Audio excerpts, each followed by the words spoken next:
गर्मी में गंवार और मॉडर्न बहू की सुहाग रात। सुषमा, तुम्हारी एक बात मुझे अभी तक समझ नहीं आई। अमन के लिए तो तुम शहर की पढ़ी लिखी मॉडर्न लड़की लेकर आई हो, लेकिन अनुराग के लिए तुम गांव की गंवार लड़की लेकर आई हो। ऐसा क्यों? हम पिछले साल गांव गए थे। वहाँ मेरी मुलाकात गोपी से हुई थी। बड़ी ही सीधी सादी और भोली भाली लड़की है, इसलिए मैंने सोचा कि मैं उसका रिश्ता अनुराग से तय कर देती हूँ। वो भले ही गांव की है, लेकिन गंवार थोड़ी ना है। सुषमा और शशि आपस में बात कर ही रहे होते हैं कि तभी उन्हें बारात के आने की आवाज आती है, जिसे सुन सुषमा आरती की थाली लिए सबसे पहले अपनी मॉडर्न नायरा का गृह प्रवेश करती है और फिर अपनी गांव की गंवार गोपी का। गोपी बहू, कैसा लगा तुम्हें तुम्हारा नया घर? माँ जी, ये घर नहीं है, ये तो हवा महल है। हवा महल। इससे कितनी ठंडी ठंडी हवा आ रही है। What rubbish! क्या तुम्हें ये घर हवा महल दिखाई दे रहा है? मम्मी जी, आप किस गंवार को इस घर की बहू बनाकर ले आई हैं? देखिए शहर की पढ़ी लिखी मैडम, हम भले ही गांव के रहने वाले हैं, लेकिन गंवार नहीं है। हमने भी पूरी 4वीं कक्षा तक की पढ़ाई की है। हाँ। अरे बस भी करो तुम दोनों, अभी ठीक से घर में आई भी नहीं और तुम दोनों का झगड़ा शुरू हो गया। इतना कहकर एक एक कर अपनी बहुओं को उनके कमरे में छोड़कर आती है। ओ गॉड, कितनी गर्मी है! अब मैं और इस हैवी लहंगे में नहीं रह सकती। इतना कहकर नायरा अपना हैवी ब्राइडल लहंगा चेंज कर नाइट शॉर्ट ड्रेस पहनती है और अपने बैग से वाइन की बोतल निकालकर ग्लासेस में सर्व करती है कि तभी कमरे में अमन आता है। आप आ गए। मैं कब से आपका ही वेट कर। हो नायरा, तुम कितनी ज्यादा अमेजिंग हो। तुम्हें पता है, मैं हमेशा से चाहता था कि मैं अपनी फर्स्ट नाइट को अपनी वाइफ के साथ वाइन पीकर एंजॉय करूं। लेकिन तुमने तो मेरे बोलने से पहले ही मेरी विश पूरी कर दी। सिर्फ यही नहीं, देखिए मैंने म्यूजिक का भी अच्छे से इंतजाम किया है। चलिए डांस करते करते वाइन पीते हैं और अपनी फर्स्ट नाइट अच्छे से एंजॉय करते हैं।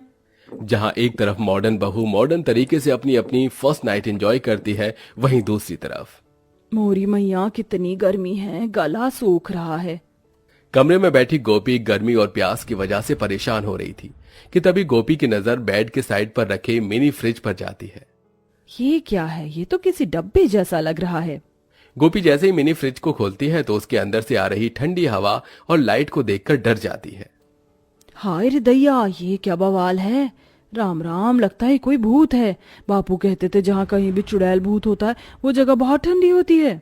बेचारी गंवार गोपी डर में कमरे के कोने में जाकर बैठ जाती है कि तभी वहां अनुराग आता है। अरे गोपी, इतना बड़ा कमरा है और तुम हो कि यहाँ कोने में बैठी हो? भूत भूत है उधर। क्या? भूत? कहाँ है भूत? वो तो रहा आपके पीछे। अनुराग जैसे पीछे मुड़कर देखता है तो उसे अपना मिनी फ्रिज खुला हुआ दिखता है, जिसे देख अनुराग को हंसी आ जाती है।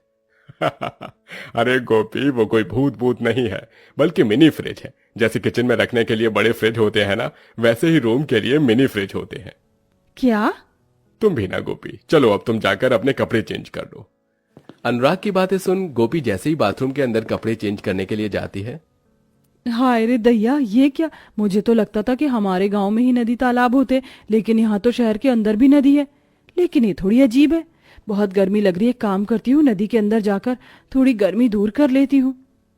बाथरूम में बने बाथ टब को गोपी नदी समझकर उसके अंदर कूद जाती है, लेकिन तभी गोपी का पैर बाथ टब में फिसल जाता है और गोपी पानी के अंदर अपने हाथ पैर चलाने लगती है। पानी की आवाज सुन अनुराग भागकर बाथरूम के अंदर आता है और गोपी को बाथ टब से बाहर निकालता है। हाँ, अच्छा हुआ आप आ गए, वरना मुझे तो लग रहा था कि आज तो मैं पक्का राम जी के पास चली जाऊंगी। लेकिन गोपी, तुम इस बाथ टब के अंदर क्या कर रही थी? मैं तो गर्मी से बचने के लिए इसके अंदर गई थी, लेकिन मैं जैसे ही इसके अंदर कूदी मेरा पैर फिसल गया। गोपी, ये नदी नहीं है, ये बाथ टब है और इसके अंदर कूदते नहीं है, इसके अंदर नहाते हैं। अनुराग गोपी को कमरे में ले आता है। एक काम करो, तुम अपने ये गीले कपड़े चेंज कर लो। मैंने एसी चला दिया है, अब तुम्हें गर्मी नहीं लगेगी। मैं तब तक कुछ खाने के लिए लेकर आता हूँ। इन्होंने मुझे कपड़े बदलने के लिए तो कह दिया, लेकिन ये गीले कपड़े कहाँ सुखाऊं? यहाँ तो कोई ऐसी जगह भी नहीं है। गोपी इतना बोल ही रही होती है कि तभी उसकी नजर पंखे और एसी पर जाती है, जिसे देख गोपी के दिमाग में एक गंवार हरकत सूझती है और वो अपने गीले कपड़े एसी और पंखे पर डाल देती है। जिसके बाद अनुराग जैसे ही कमरे में आता है।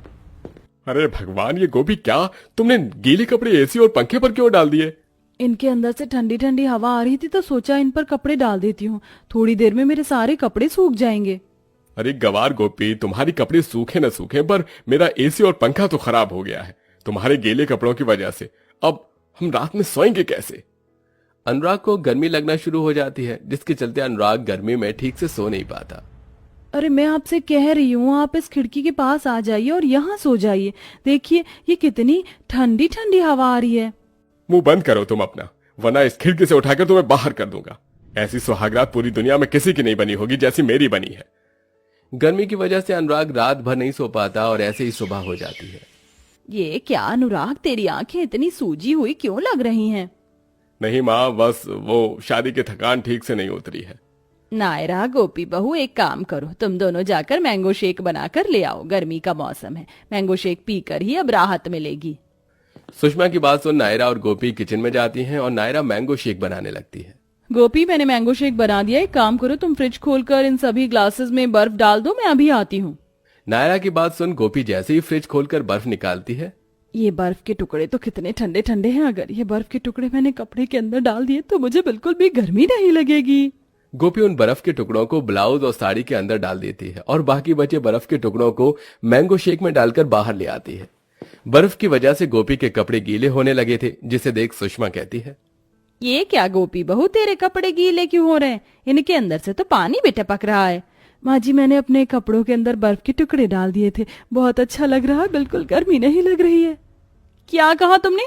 बर्फ के टुकड़े अपने कपड़ों के अंदर डाल दिए? गंवार, बर्फ खाने के लिए होती है, ना कि कपड़े के अंदर डालने के लिए।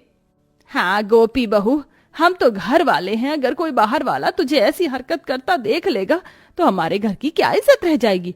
आइंदा ऐसी हरकत होनी नहीं चाहिए, समझी?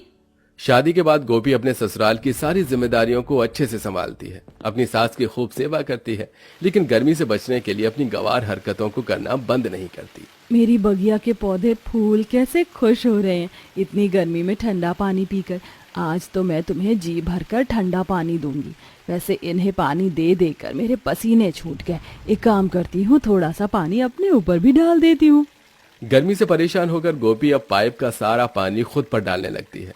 गोपी को यह सब करते हुए शशि देख लेती है, जिसे देख शशि गुस्से में सुषमा के पास जाती है। बड़ा शौक था ना तुम्हें गंवार बहू लाने का, देखो तुम्हारी गंवार बहू कैसे तुम्हारी नाक काट रही है। अरे हुआ क्या, कुछ बताओगी? खुद ही चल कर देख लो।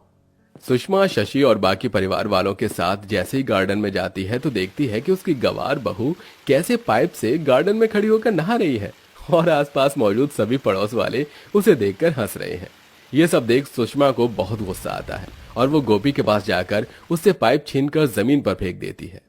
मेरी ही गलती थी जो मैंने तो जैसी गंवार लड़की को अपनी बहू बनाया, ये सोचकर कि धीरे धीरे तू सब समझ जाएगी, लेकिन ये मेरी सबसे बड़ी गलती थी। मम्मी जी, अगर हमने अभी कुछ नहीं किया तो ये गंवार लड़की तो हम सबकी नाक कटवा देगी। अब ये इस घर में और नहीं रह सकती। इतना कहकर नायरा गोपी का हाथ पकड़ती है और उसे गेट से बाहर ले जाने लगती है कि तभी अनुराग आता है और गोपी का हाथ नायरा से छुड़वाता है। खबरदार, अगर मेरी गोपी को किसी ने हाथ भी लगाया तो। माँ, गोपी भले ही गंवार है, लेकिन आप ये मत भूलिए कि गोपी ने आपकी रात भर जाकर कितनी सेवा की, आपके पैर दबाए हैं, लेकिन आपको याद कैसे होगा? भला आपको तो बस इसकी गंवार हरकतें याद रहती हैं। गोपी ने जब भी कोई भी गंवार हरकत की तो हम सब ने उसे समझाने की बजाय डांटा। तो गंवार कौन हुआ, गोपी कि हम? कैसी बातें कर रहे हैं आप? माँ जी से, माँ जी इन्हें माफ कर दीजिए। आप सबको मुझसे परेशानी है ना, मैं ही चली जाती हूँ। ये कैसी बातें कर रही है बहू, तेरे बिना तो ये घर सूना है। अनुराग बिल्कुल ठीक कह रहा है, गलती मेरी ही है, मैं हमेशा तुझे डांटती रहती। बहू मुझे माफ कर दे। अब सुषमा धीरे धीरे गोपी को शहर के मॉडर्न तौर तरीकों के बारे में बताती है। वहीं नायरा भी अब अपनी सास के साथ मिलकर इसमें गोपी की मदद करती है, जिससे कुछ ही हफ्तों में गोपी धीरे धीरे शहर के सभी मॉडर्न तरीके सीख जाती है और अब हंसी खुशी अपने परिवार के साथ रहती है।